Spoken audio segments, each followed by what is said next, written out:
nós através desse irmão. Ave Maria, cheia de graça, o Senhor é convosco. Bendita sois vós entre as mulheres, bendito é o fruto do vosso ventre, Jesus. Santa Maria, Mãe de Deus, rogai por nós, pecadores, agora e na hora de nossa morte. Amém. Rogai por nós, Santa Mãe de Deus.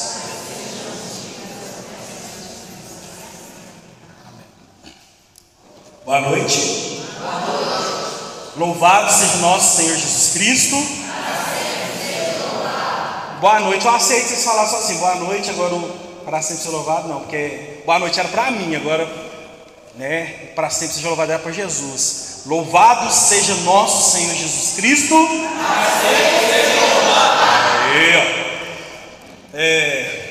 Irmãos, eu sei que muitos me conhecem, mas tem gente que não me conhece, né? Então vou me apresentar de novo. Meu nome é Douglas. Eu faço parte desse grupo de oração há mais ou menos 23 anos. E para honra e glória de Deus, né, como eu, né, na última pregação, eu dei meu testemunho, né, eu estava afastado e eu estou de volta para a honra e glória do Senhor. Amém. Deus é maravilhoso. Ele faz maravilha na nossa vida. E hoje a gente vai ver isso. Porque o mundo, ele faz de tudo, meus irmãos, para nos destruir.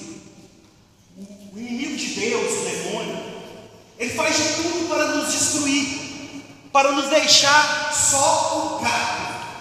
Só o carro. Só que Deus é tão poderoso que Ele pega e Ele vai nos transformando. Ele pega tudo aquilo que sobrou de nós e transforma em algo que nem nós esperávamos. Sabe por quê? Porque Ele é poderoso, porque Deus, Ele te ama. E eu quero te dizer, meu irmão, se hoje você tem algo na sua vida que parece estar perdido, se parece que tudo, que nada na verdade vai dar certo, eu quero te dizer, você nasceu para dar certo, e o Senhor vai transformar a sua vida. Amém? Amém.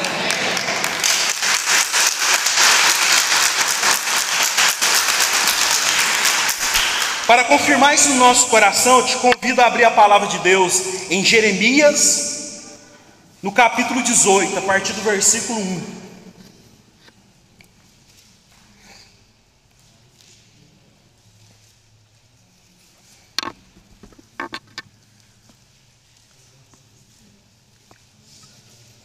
Livro do profeta Jeremias, capítulo 18, versículo 1.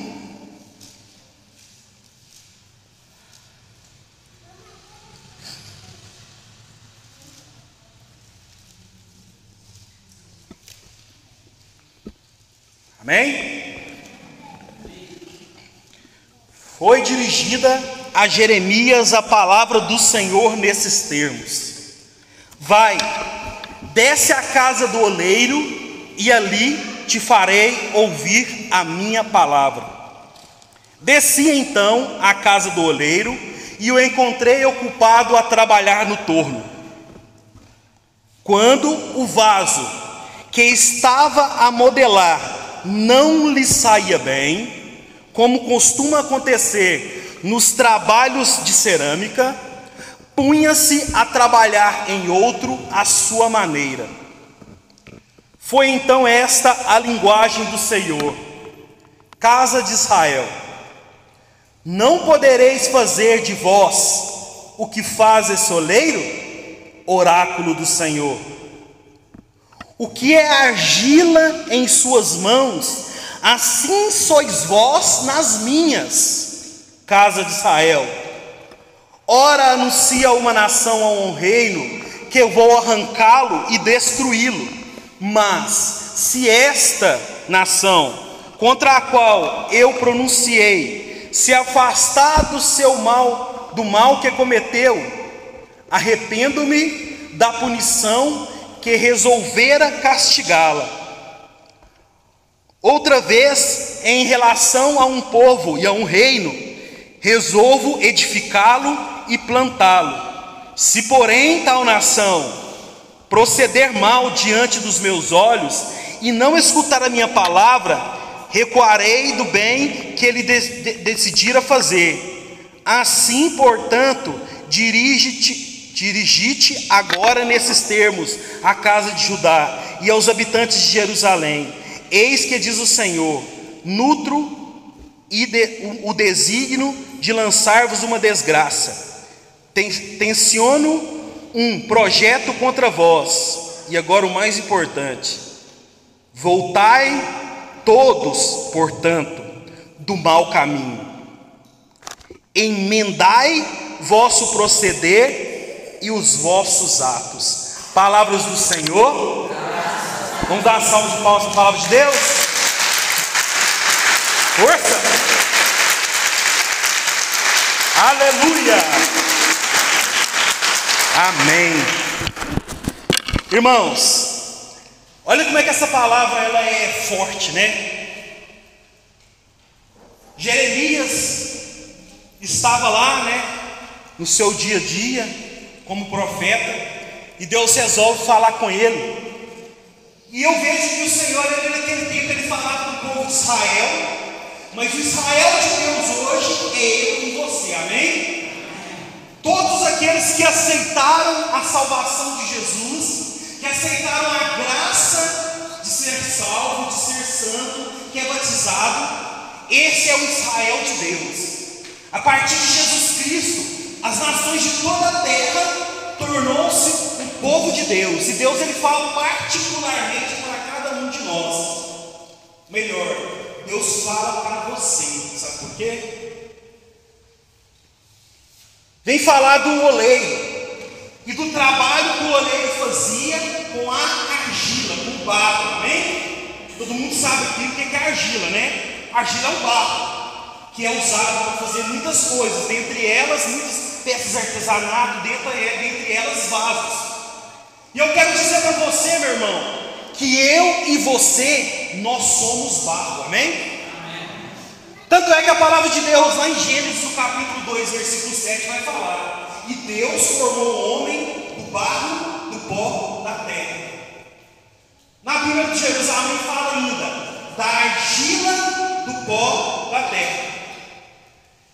E se nós somos barros, irmão, quer dizer que nós somos também maleáveis, fácil de trabalhar. Quem aqui já brincou com argila, ou até brincou com barro? Acho que todo mundo aqui já brincou com barro, ou até mesmo aquelas massinhas de escola, né? É bem parecido, né? A gente faz tanta coisa, né? Quando a gente é criança, a gente brinca, faz tanta coisa com argila. Só que tem um porém. Eu lembro quando eu era menino, eu fazia uns boizinhos, fazia uns homenzinhos, um chapéuzinho e tudo. Hoje, mas era feio demais que esse trem que eu fazia. Misericórdia. E aí eu fico pensando, nós sendo assim tão maleáveis, tão fácil de mexer, tão fácil de moldar. O problema é o seguinte: que dependendo da mão de quem nós tiver, nós pode virar um trem muito feio, ou nós pode virar uma obra de arte, amém? Nas mãos certas, o barro, que é uma coisa suja, uma coisa desprezível, uma coisa que não vale nada, porque a argila lá no lugar dela não vale nada. A única coisa que a argila serve é para vedar o fundo de um lagoa, ou para largar a água ir embora, ou de um córrego, para mais nada. Só serve para sujar. Tem coisa pior quando o menino chega tudo sujo em casa, cheio de argila. Barra ruim, a argila é pior. Coitado das mães, mas minha mãe para lavar a roupa das argilas quando eu ia lá embaixo onde estava o Santo Divisor, eu ia lá buscar argila, para mexer com argila, gente. Pensa nisso, para lavar a roupa. Então a argila só serve para fazer raiva e para sujar, para mais nada. Mas nas mãos certas, meus irmãos, nas mãos de um bom artesão, vira uma obra de arte linda, maravilhosa. Vira vasos que tem, gente, até hoje tem vasos antigos que valem milhões. Sabe por quê? Porque esse vaso ele foi passando de geração em geração, e um artesão muito bom fez esse vaso, e ele tem um valor muito alto. Por quê? Porque foi feita pelas mãos certas, trabalhada pelas mãos certas. E aí eu quero te dizer, meu irmão, a mão que quer trabalhar esse barro que somos eu e você, é as mãos de Deus. Existe alguém mais perfeito, alguém melhor para trabalhar com perfeição em nós? A ponto, meus irmãos, Deus ele nos criou com perfeição, a ponto da palavra de Deus dizer que Ele nos criou a sua imagem e semelhança. Deus é perfeito, Deus não tem defeito, Ele não sabe o que é falhar. E aí, muitas das vezes acontece o que acontece no trabalho da olaria.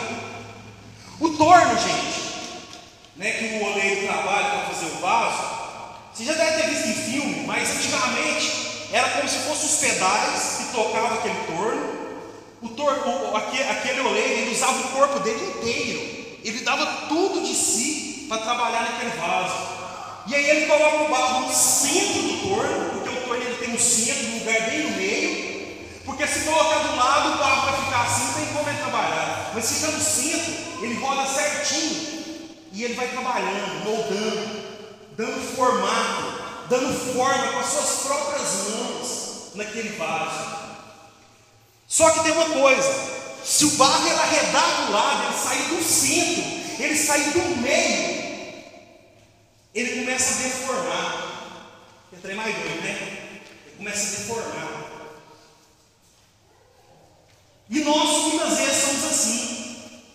Nós não queremos ficar centrados em Deus, nós não queremos ficar no meio da vontade de Deus, permitir que Deus trabalhe em nós da forma que Ele quer. Muitas das vezes nós não queremos caminhar na retidão, no caminho reto, nós queremos desviar do caminho, nós queremos sair do caminho. E muitas das vezes, meus irmãos, nós somos deformados. Nós somos deformados, nós vamos sendo destruídos. Tanto é que desde a criação do mundo foi assim. Deus criou o homem do barro, modelou o homem perfeito, e aí o homem, através do quê? Do pecado. Do pecado original, o que ele faz?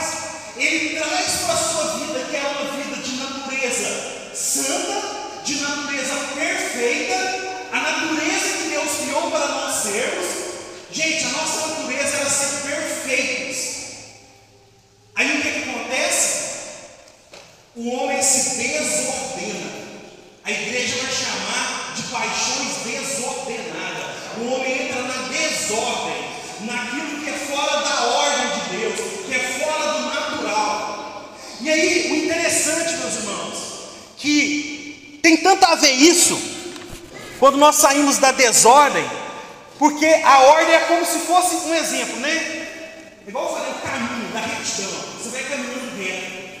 Se você sai do caminho, você se desordenou, você se desviou. O homem vira excêntrico, ele sai do centro da vontade de Deus e começa a fazer as suas próprias vontades. E o pior, a vontade daquele que desobedeceu a Deus. Só que tem uma coisa: Deus ele não desiste. Deus ele não desiste de nós. Deus ele não desiste de você. Deus não desiste do barro que nós somos. A ponto que, se nós pegarmos a Bíblia da pastoral, a edição pastoral, vai estar escrito lá que quando o oleiro ele punha a trabalhar naquele objeto e que aquele objeto se deformava, a palavra está assim, quando ele se deformava, ou seja, ele se destruía, ele aproveitava o mesmo barro e punha-se trabalhar a sua maneira. Deus muitas vezes, meus irmãos, nós desistimos de Deus, nós saímos da presença de Deus, mas Deus ele continua com as mãos postas a trabalhar em nós. Ele não desiste do barro, ele não desiste de nós, ele começa a trabalhar de novo. Ele começa a trabalhar de novo, ele nunca desiste. Só que tem uma coisa: que acontece muitas vezes?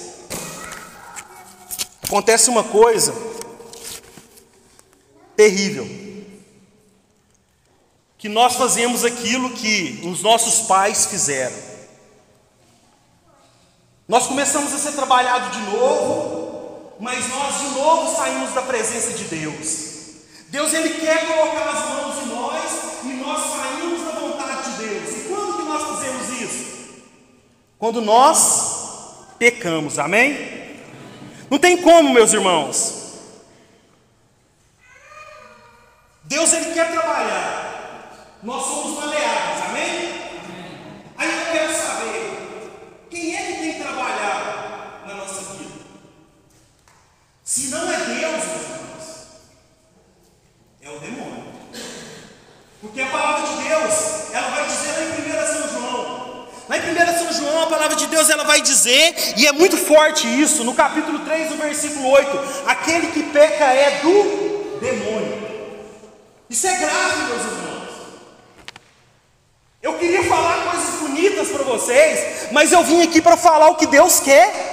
E quando nós não estamos na mão de Deus, vivendo na retidão, nós estamos na mão do inimigo, porque o pecado, ele nos leva para o inferno, ele nos põe nas mãos do demônio, e não é Deus que tira a mão de nós, não é Deus, não é a mão de Deus que quer parar de trabalhar. Mas como eu mesmo ouvi numa pregação aqui há uns tempo atrás, a palavra de Deus nos ensina em Isaías 59:1, e o interessante é que Isaías ainda fala assim, não. E ele repete, não é a mão do Senhor, não é a mão dele, que é incapaz de salvar, nem o seu ouvido surdo e demasiado para ouvir, é o nosso pecado que põe uma barreira entre nós e nosso Deus, é o pecado que limita a vontade de Deus agir na nossa vida. Não é porque Deus quer, é porque muitas vezes nós saímos da presença de Deus. E aí Deus inspirava, no nosso núcleo, uma passagem lá que está lá em 1 Timóteo, no capítulo 2, versículo 20, que fala assim: numa grande casa não existe somente vasos de ouro e de prata, mas também vasos de barro e de madeira, uns usados para uso nobre e outro para uso vulgar. E o que significa isso? Qual que é a diferença? Quando nós vemos a palavra nobre, amém? Nobre, ela vem de nobreza, vem de realeza, vem de, a gente lembra do castelo, amém? Então quer dizer, meus irmãos, que as obras que definem se nós somos um vaso usado para usos nobres, é se nós temos atendido o reino de Deus. O reino de Deus. Agora a palavra vulgar, ela vem que vem do povo, que vem de todo mundo, e não do reino, mas de todo mundo. E aí eu fico pensando, é fácil de distinguir. Tudo aquilo que você põe no discurso, na sua cabeça, ou que você fala, ou que nós, pensamos, eu vou fazer isso, todo mundo faz. Eu quero dizer para você, meu irmão, eu e você, nós não fomos feitos para ser todo mundo. Nós somos feitos para ser todo Deus, amém? Porque Deus, Ele nos fez para ser igual a Ele, perfeitos. Ele não nos fez para querer ser como deuses, mas para sermos perfeitos como Ele é perfeito. Nós temos que ser todos de Deus, porque senão nós vamos nos transformando em vasos vulgares. Quando nós lembramos essa palavra vulgar, nós lembramos só de coisa ruim, não é? Coisa promíscua, né? Tem umas músicas aí antigas que fala de vulgares, mulheres vulgares, né? Quando fala de uma mulher vulgar, é uma mulher, uma prostituta, algo desse tipo, não é isso? Então, meus irmãos, nós temos que prestar bem atenção. Que tipo de vaso nós queremos ser? Que tipo de vaso nós estamos sendo? Deus nos constrói para ser a imagem e semelhança dEle. E o que define isso? O que define hoje se eu sou um vaso Um nobre, um vaso que trabalha para o reino, ou um vaso vulgar que trabalha para o mundo, que não trabalha para Deus? É a minha atitude, a minha conduta. E é por isso que São Paulo, quando ele escreve a carta aos Efésios, no capítulo 5, no versículo 15, ele fala assim: vigiai sobre a sua conduta, que essa conduta não seja conduta de sensatos, mas de sábios. E o interessante, meus irmãos, que a palavra usada no Novo Testamento para insensato é uma palavra grega que se fala apron. E apron, quando pega ela e traduz direto para o português, ela tem o significado de alguém que não tem a sabedoria vinda de Deus. Não é uma sabedoria qualquer, não é a sabedoria desse mundo. Ser insensato é não usar a sabedoria de Deus, é não ter a sabedoria de Deus. E aí, meus irmãos, nós muitas vezes somos insensatos, nós temos uma conduta assim, e a palavra insensato no português, ela, já criada assim, a origem dela no português, ela significa louco, ou então fora de si. Alguém que está fora de si não está doido? Sim ou não? E aí eu quero dizer para você, realmente, aquele que não busca Deus está doido, a ponto de São Felipe Neri falar que aquele que não procura salvar a sua alma é um louco, amém? Aquele que não procura salvar a sua alma é um louco, meu irmão, e nós precisamos cada dia mais buscar Deus. Mas irmão, eu sou tentado 24 horas por dia, eu sei, eu também sou igual a você, eu sou tentado 25 horas por dia. Por isso que São Pedro, meu irmão, São Pedro, o primeiro Papa da igreja, lá na primeira carta dele, no capítulo 5, versículo 8, ele fala: vigiai sobre a sua conduta, sejam sóbrios e vigiai. Ele fala assim: porque o vosso adversário, o demônio, está ao vosso derredor como um leão que ruge, pronto a quem devorar. Aí sabe o que ele fala? Resistir firmemente na fé, fazer a vontade de Deus, resistir firmemente na fé. E sabe o que essa tentação é, meus irmãos? Essa tentação é considerada na Bíblia como fogo, porque queima. Só que ela queima de duas formas.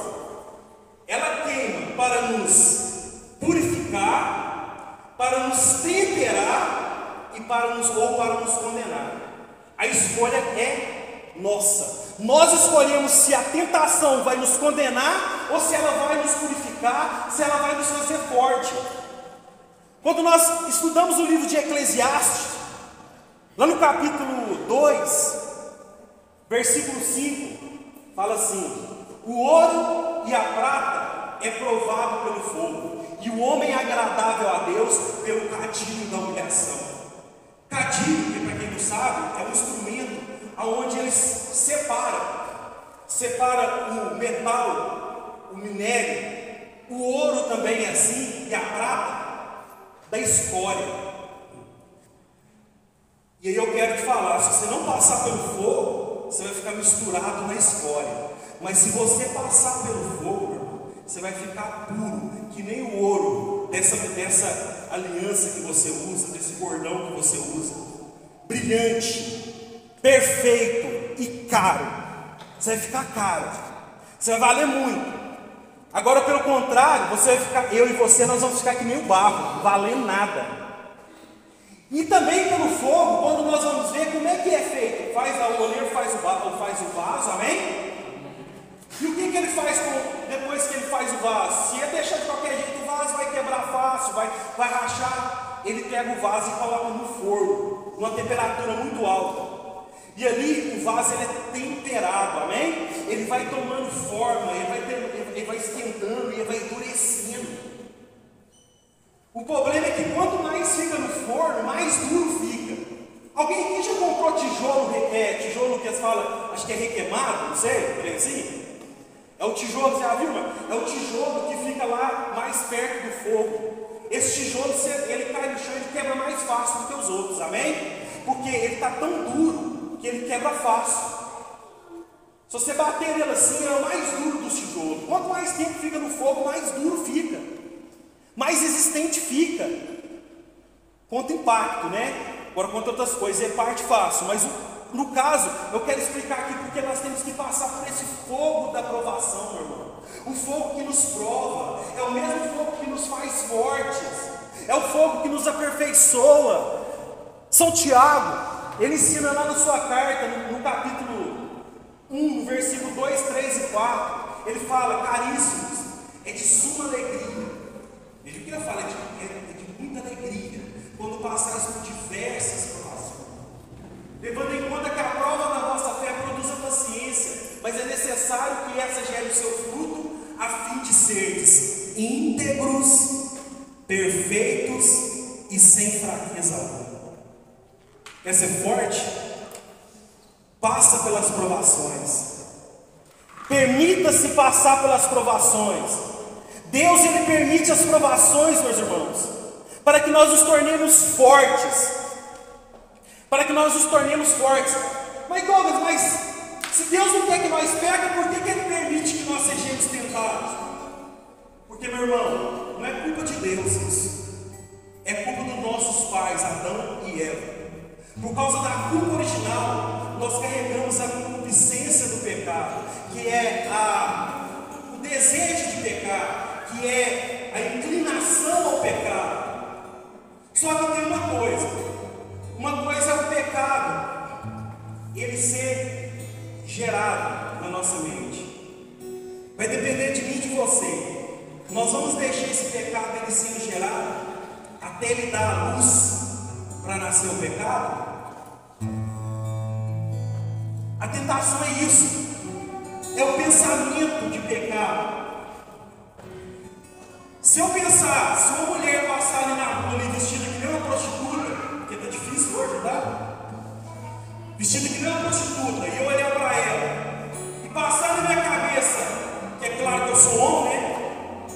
E eu achei ela bonita, mas se eu desviar os meus olhos, desviar meus pensamentos daquilo, eu não peguei, ainda que meu coração arda. Mas se eu ficar olhando e ficar pensando o que eu poderia fazer com aquela mulher, aí eu concebi o pecado. Aí, meu filho, o pecado gera morte. Aí eu estou ferrado. Pode confessar. Aí eu quero te perguntar, meus irmãos, quem que te modela? Você está nas mãos de quem? Qual tipo de vaso você quer ser? Um vaso de Deus? Ou um vaso do mundo? É difícil, não é fácil.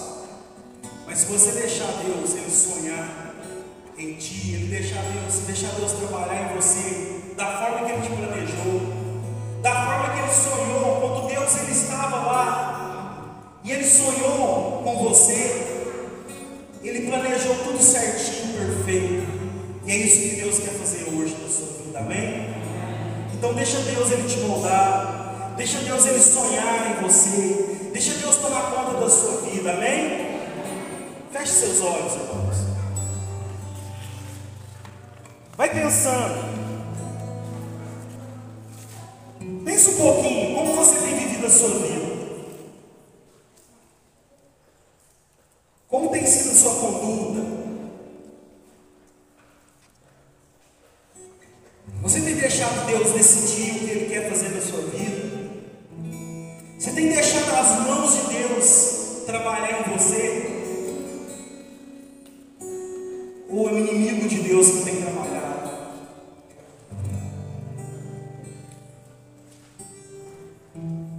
Vai desejando agora que Deus ele trabalhe em você do jeito que Ele quer, que Ele sonhe em você, que o sonho de Deus realize na sua vida e que Ele faça a vontade dEle na sua vida.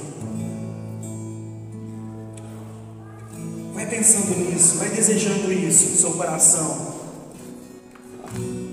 Deixa Deus sonhar em ti.